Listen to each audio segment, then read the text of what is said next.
I'm, I'm Peter, one of Jesus' disciples. I've seen some incredible things since I started following him, but nothing could have prepared me for that night on the Sea of Galilee. It was a night that changed everything. It started like any other evening. Jesus had been teaching all day and he was tired. We could see it in his eyes, but there was still that warmth, that love that never seemed to fade. Let's go over to the other side. It's time for us to rest.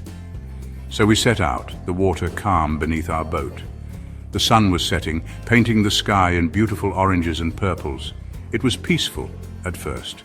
We thought it would be an easy journey across the familiar waters. But then, without warning, the wind picked up. The sky darkened ominously like a great beast awakening. The waves grew larger, crashing against our little vessel with frightening force. Lightning flashed, illuminating the fear on our faces. It was as if nature itself had turned against us. We were experienced fishermen, but this was like nothing we'd ever seen before. The sea seemed alive, angry, determined to swallow us whole.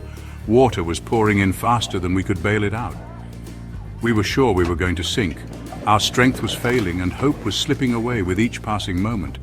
And Jesus, he was asleep. Can you believe it? Asleep on a cushion in the stern. It was as if the storm couldn't touch him, couldn't disturb his peace. We were terrified, shouting over the howling wind, trying to keep the boat from capsizing. Our voices were lost in the roar of the storm. Finally, we couldn't take it anymore. We stumbled to where Jesus was sleeping, clinging to each other and the boat for dear life. Teacher, don't you care if we drown? Wake up! We need you!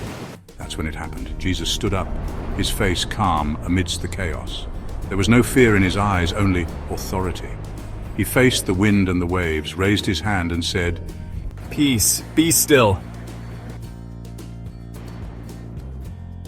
Instantly the wind died down.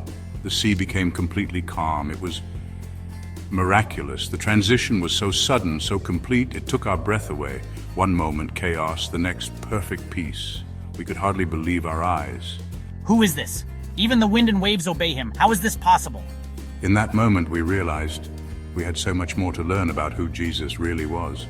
His power was beyond anything we could have imagined, and yet there was sadness in his eyes, as if he was disappointed that we had doubted him. And I wondered, how often do we panic in life's storms, forgetting that the master of the wind and waves is right there with us? How many times had we doubted when all along he had everything under control?